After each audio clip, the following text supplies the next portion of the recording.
To add a new user to your XOGO account, first navigate to admin.xogo.io and log in with the same account information that you use for your XOGO Manager app. After logging in, you'll see your account dashboard, and at the top right here we have a link to invite members to our account.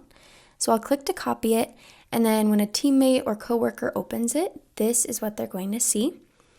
You'll notice that the company name is already filled in since we used the link, so all that they're going to need to do is fill in their email, password, first name and last name, and then their company title.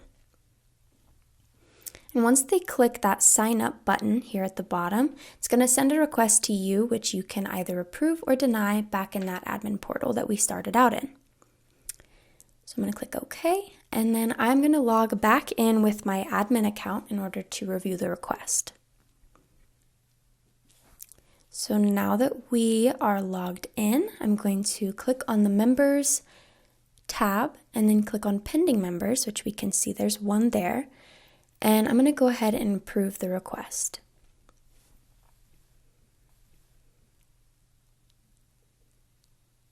Now when I view all members, you'll see both accounts here are listed. Now as admin, I can also remove members like so. I can click remove.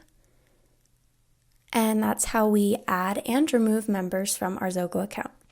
I hope you found this video helpful. Make sure to subscribe for more tips like this one.